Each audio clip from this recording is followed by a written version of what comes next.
Hello praise the lord everyone. प्रभु यीशु मसीह के मधुर मीठे नाम में आप सभी को जय मसीह की। पुनः आप सभी का आज के इस मनन में मैं स्वागत करता हूं। आशा करता हूं कि आप लगातार जब इस मनन का अध्ययन कर रहे हैं, इस वचन का मनन कर रहे हैं, तो आप जरूर आशीष को पा रहे होंगे। आइए हम सीधे वचन में चलते हैं और 10वें अध्याय को आप मेरे साथ निकाल सकते हैं, जहां पर लिखा है कि हे भाइयों, मेरे मन की अभिलाषा उनके लिए परमेश्वर से मेरी प्रार्थना है कि वे उद्धार पाएं। हम लगातार इस बात को देख रहे हैं कि पौलुस अपने संगी साथियों के लिए और अपने लोगों के लिए प्रार्थना कर रहे हैं। उनके मन की जिज्ञासा और अभिलाषा यह है कि वे यहूदी भी अपने जीवन में प्रभु यीशु मसीह को मसीहा करके स्वीकार करें और उसे उद्धारकर्ता करके स्वीकार करें। लेकिन उन्होंने मसीहा को ठुकरा दिया, और जैसा कि वचन कहता है कि पौलुस उस बात को उनके बीच में फिर से पुनः बयां कर रहा है। पौलुस की अभिलाषा है, पौलुस की इच्छा है कि लोग, उसके जो लोग हैं, वे भी उद्धार को पाएं। और यह उद्धार पाना अब उनके जीवन में उस व्यवस्था को पूरा करने के द्वारा नहीं, लेकिन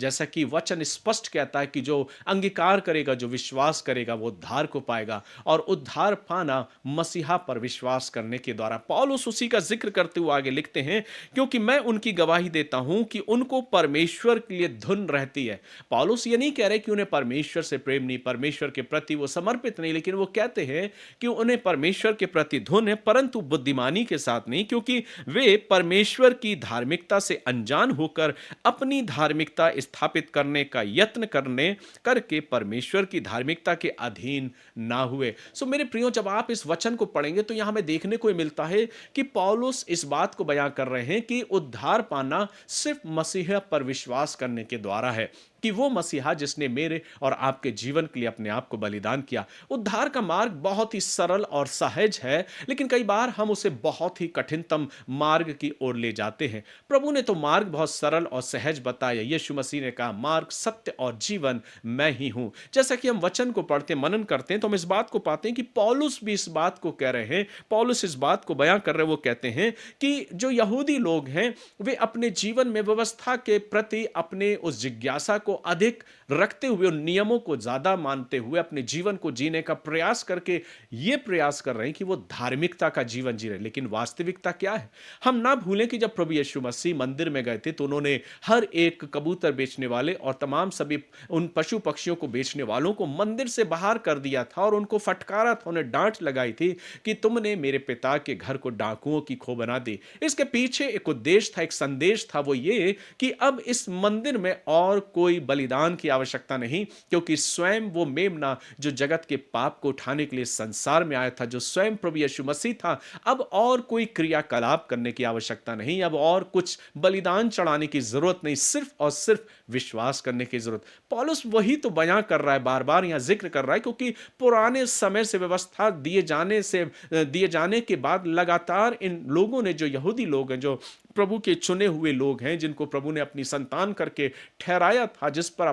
अपनी आशीषों को उंडेला था, वे सिर्फ अपने जीवन में परमेश्वर की धुन और उस नियमों के प्रति समर्पित होते हुए अपने जीवन को धार्मिकता की रीति से प्रकट करना चाह रहे थे। लेकिन वचन इस बात को बताता है कि सिर्फ एक अपने जीवन में उन नियमों के आधार पर ही धर्मी नहीं, पर वचन कहता है क्योंकि प्रभु ने हमारे और आपके निमित्त मसीहा को भेजा था कि हम और आप धर्मी कहलाएं। जैसा कि लिखा है, क्योंकि हर एक विश्वास करने वाले के लिए धार्मिकता के निमित्त मसीह ही व्यवस्था का अंत है। अब और व्यवस्था की आवश्यकता नहीं, अब और व्यवस्था की जरूरत नहीं। जैसा कई बार हम प्रश्न उठाते हैं कि क्या पुराने नियम की व्यवस्था को मानना हमारे लिए कितना जरूरी है, लेकिन अगर हम वचन को पढ़ते हैं तो प्रभु इस वचन के द्वारा हमें इस बात को सिखाना चाहता है जो पौलुस ने भी बताया, और जैसा कि वचन में लिखा है, क्योंकि हर एक विश्वास करने वाले के लिए, हर एक विश्वास करने वाले के लिए, जो मसीह पर विश्वास करता है, उसके लिए धार्मिकता के निमित्त मसीह व्यवस्था का अंत है। जो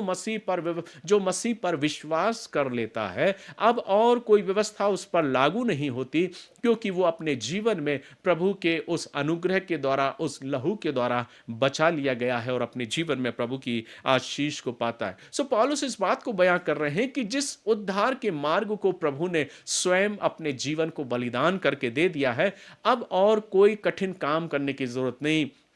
अब और कोई प्रभु को प्रसन्न करने के लिए अपने दुख, अपने शरीरों को कष्ट और पीड़ा में डालने की आवश्यकता नहीं, लेकिन एक सरल और सहज मार्ग प्रभु ने मुझे और आपको दिया है कि जो कोई मुख से अंगीकार करेगा वो उद्धार को पाएगा। जैसे वचन में लिखा है, उद्धार सबके लिए है। उद्धार मात्र प्रभु यीशु मसीह का जो जीवन है, प्रभु यीशु मसीह ने जो बलिदान दिया, वो हमारे और आपके लिए। ऐसा कौन मित्र होगा जो अपने लोगों के लिए अपने बलिदान को भी देते? मेरे प्रियो, वचन यहां इस बात को बताता है कि प्रभु यीशु मसीह संपूर्ण मानव जाति के लिए अपने आप को बलिदान करने के लिए आया, क्योंकि अब और कोई बलिदान की आवश्यकता नहीं, क्योंकि वो संपूर्ण रीति से मेरे और आपके गुनाहों के लिए बलिदान हुआ। अब जो काम मुझे करना है वो अपने जीवन में विश्वास करना है, अंगीकार करना और उसे स्वीकार करना। कितने हैं जो अपने जीवन में इस बात को नजरअंदाज कर देते हैं, लेकिन मेरे प्रियो, वचन कहता है इस जीवन के तहत रहते हुए मुझे और आपको अपने जीवन में एक स्वयं निर्णय लेने की क्षमता दी गई है, और यह क्षमता भी मेरे और आपके विचारों पर निर्भर करती है।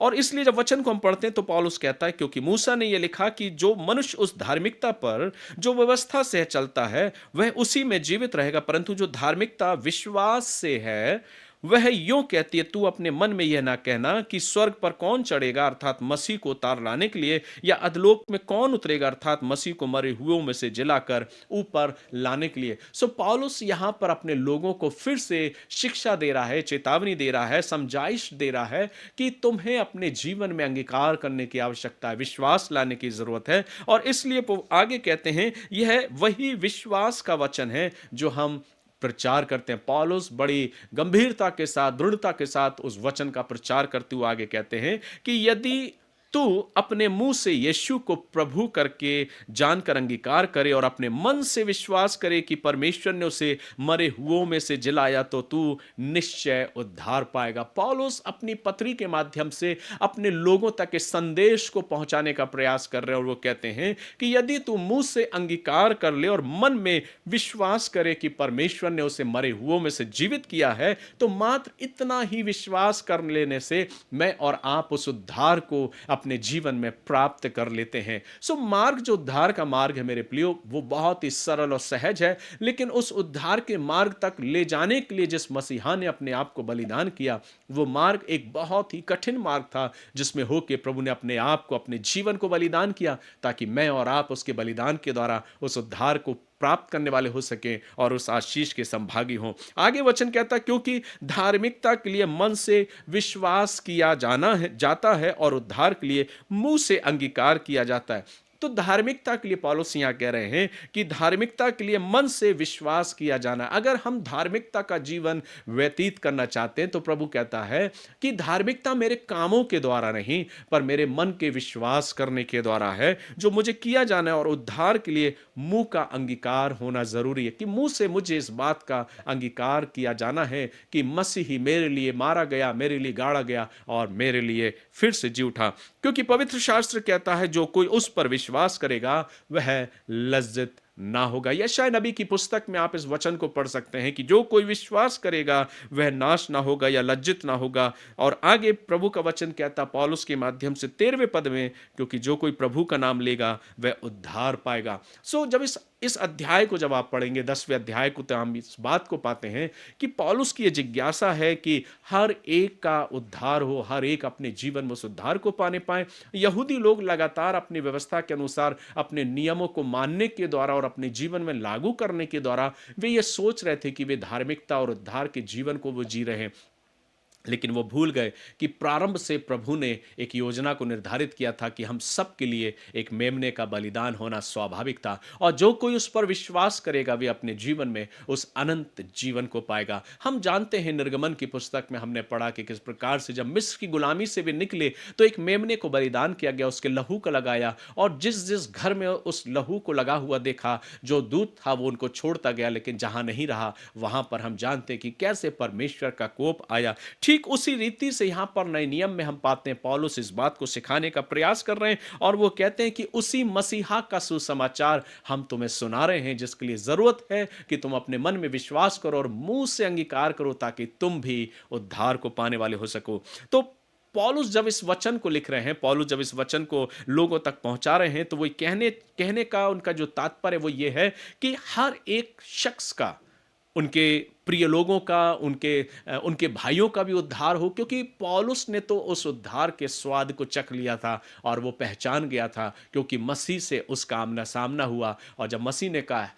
तू मुझे क्यों सताता है शाऊल, तू मुझे क्यों सताता है, और तब से उसके जीवन का परिवर्तन हुआ और उसने विश्वास किया। सो जब हम वचन को पढ़ते हैं तो हम यहाँ इस बात को देखते हैं कि मसीहा जब इस संसार में आया तो वो व्यवस्था को पूरा करने के लिए आया। जिस व्यवस्था को लगातार लोग मानते आ रहे थे, वचन कहता है प्रभु उस व्यवस्था को पूरा करने आया। कलवरी के क्रूस पर प्रभु यीशु मसीह ने कहा पूरा हुआ और अपने प्राण त्याग दिए। ये वही व्यवस्था थी जिसको लगातार लोग मानते आ रहे थे, लेकिन अब और व्यवस्था की आवश्यकता नहीं। जो मसीह में विश्वास करता है अब वो व्यवस्था से स्वतंत्र हो गया है, और उसके लिए जरूरी है कि सिर्फ उसके मात्र विश्वास कर लेने के द्वारा वे अपने जीवन में उस उद्धार को, पापों की क्षमा को प्राप्त करता। अब बलिदान करने के द्वारा, मेमने के बलिदान को करने के द्वारा, उसके लहू को छिड़काव के द्वारा पापों की क्षमा नहीं, लेकिन स्वयं परमेश्वर ने अपने इकलौते पुत्र को भेजा जो पवित्र आत्मा के द्वारा था, जो स्वयं पवित्र था और जिसने अपने जीवन में कभी पाप को देखा भी नहीं था, वो स्वयं